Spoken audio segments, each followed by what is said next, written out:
warahmatullahi wabarakatuh. Saya Dibatutin Fajriya. Di sini saya akan menjelaskan sedikit tentang pengembangan produk dan layanan serta organisasi.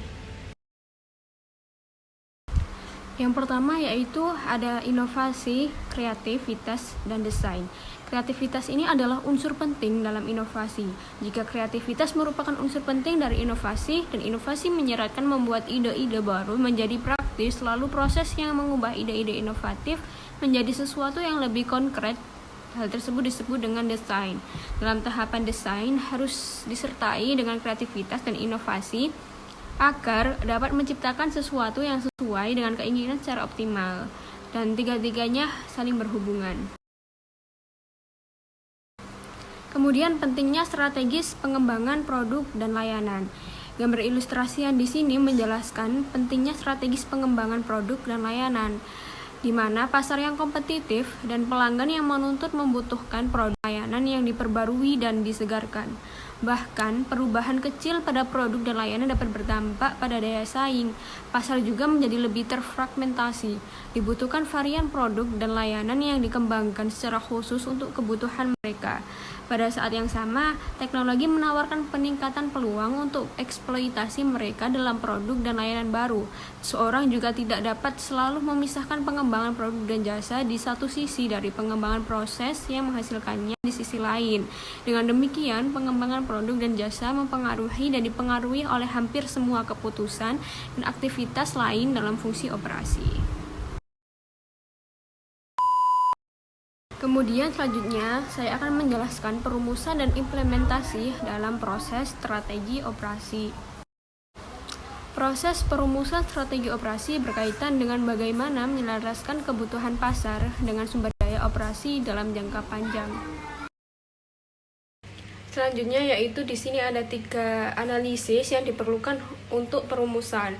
Yang pertama yaitu analisis kebutuhan pasar. Seperti yang kita ketahui, sifat pasar adalah dinamis atau terus berubah, dan perusahaan seringkali salah mengartikan reaksi pasar. Kemudian yang kedua yaitu analisis sumber daya operasional. Mekanisme ini menghubungkan faktor internal, yaitu kekuatan dan kelemahan, dan juga faktor eksternal, yaitu peluang dan ancaman. Bagian kekuatan dan kelemahan dari SWOT ini sangat berguna. Terus yang ketiga yaitu kapabilitas. Gagasan tentang kemampuan operasi bukanlah gagasan yang mudah. Kemampuan berasal dari aset yang penting secara strategis, aset yang langka, sulit dipindahkan, sulit ditiru, dan juga sulit diganti. Selanjutnya saya akan membahas sedikit tentang pemantauan dan pengendalian dalam proses strategi operasi. Perbedaan antara pemantauan dan pengendalian operasional dan strategis. Jadi, dalam beberapa hal, pandangan strategis tentang pemantauan dan pengendalian serupa dengan cara kerjanya secara operasional. Namun, pada tataran strategis terdapat perbedaan.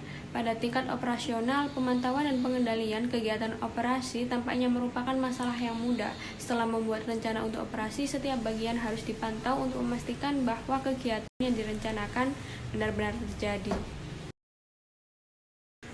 Selanjutnya yaitu proses pemantauan dan pengendalian berusaha untuk mengendalikan risiko. Motivasi dasar untuk memasukkan pertimbangan risiko dalam fase pemantauan dan pengendalian proses strategi operasi hanya untuk bersiap untuk kejadian yang dapat menyebabkan implementasi menyimpang dari tujuan yang dimaksudkan.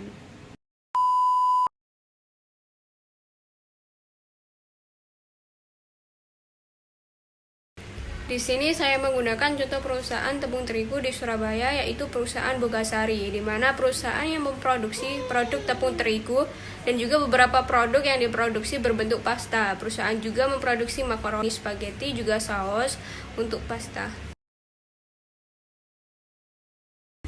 Perusahaan ini mengalami masalah pengembangan. Selain itu juga pesaing yang semakin ketat membuat perusahaan mencari inovasi agar produknya lebih berkembang. Langkah perusahaan dalam hal inovasi produk dengan melakukan perubahan pada sistem pengemasan produk, karena dengan adanya pembungkusan ulang oleh pedagang ini menimbulkan adanya resiko terjadinya penurunan kualitas tepung yang menyebabkan tepung tercampur dengan benda asing, dan ini akan menurunkan nilai pelanggan terhadap tepung terigu yang diproduksi. Rasa saus juga diproduksi dengan berbagai macam untuk menjadikan konsumen tidak bosan karena adanya variasi.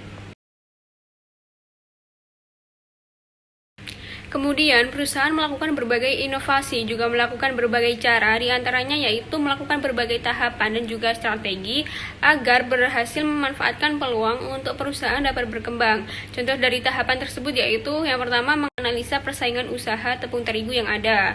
Kemudian yang kedua, menganalisa sektor apa yang harus dikembangkan. Kemudian yang ketiga, mengenali sifat konsumen dan pelanggan. Kemudian mengenali tren yang ada di pasaran luar negeri maupun dalam negeri. Dengan berbagai tahapan yang dilakukan, hal tersebut untuk melancarkan proses pengembangan atau inovasi yang dilakukan oleh perusahaan.